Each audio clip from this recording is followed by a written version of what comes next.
Hello बच्चों। तो मार्गदर्शन कोचिंग सेंटर सारेबाद में आपका स्वागत है।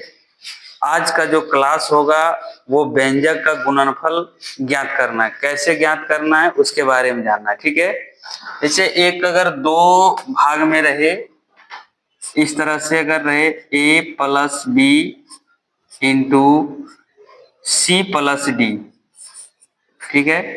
अगर इसको हमको गुना करना है तो गुना करना है तो एक तरह से इसको हम सूत्र के तौर मार लेंगे। कैसे?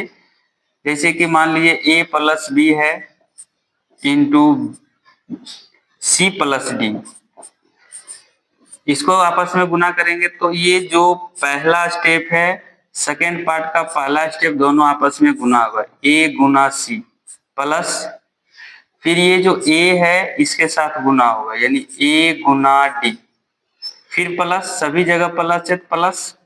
उसके बाद b को c के साथ गुना करना है, b गुना c, फिर प्लस, फिर b और d, तो b गुना d।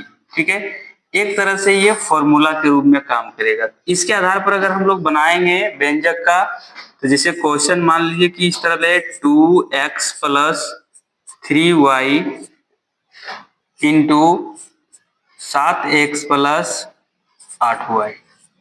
ठीक है, अब इसमें करना क्या है, जब गुना करेंगे तो सबसे पहले यहाँ पे हल लिखेंगे, बरोबर देंगे, क्वेश्चन उतारेंगे, 2x plus 3y into 7x plus 8y। अब इसको गुना करना है तो जिस तरह यहाँ पे बोले थे पहला पहला, तो ये 2x 7x के साथ गुना होगा, तो 2x गुना 7x, फिर इसको इसके साथ गुना करेंगे यानी कि 2x गुना 8y। ठीक है, उसके बाद ये दोनों से हो गया। अब 3y को दोनों साथ गुना करना है, तो यहाँ प्लस 3y गुना 7x प्लस 3 को 8 से, यहाँ पर लिखेंगे 3y गुना 8y। ठीक है, अब यहाँ पे क्या करेंगे, पहले अंक को अंक से गुना करेंगे, तो 7 को यानी 2 को 7 से गुना करेंगे तो 14।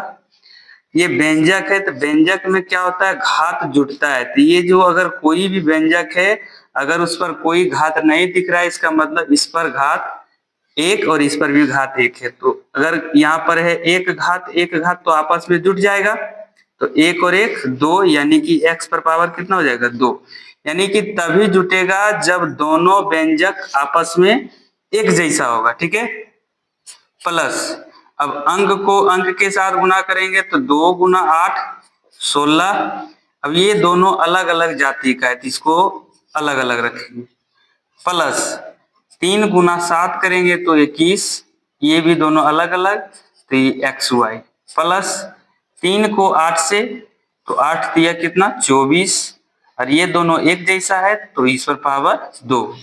अगला स्टेप में लिखना है कि ये इसके जैसा कोई एक और नहीं है, तो ये जो है वही लिखाएगा, यानी सजातीय होना चाहिए। अब देखिए ये 16xy 21xy दोनों आपस में एक जैसा है, यानी एक जाति का है, तो ये दोनों आपस में जुट जाएगा, तो 16 और 21 कितना होता है, यानी कि एक एक अंक करके जोड़ेंगे तो 1 और 6 7, 2 और 1 3, xy है तो यहाँ पर xy, प्लस ये हो जाएगा आपका 24y स्क्वायर, ये आपका आंसर रहा। तो इसी तरह से आप कोई भी क्लास का अगर इस तरह का गुणनफल ज्ञात करने का अगर हिसाब है तो इस ट्रिक को आप यूज करके बना सकते हैं, ये आसानी तरीका से। ठीक है, थैंक यू।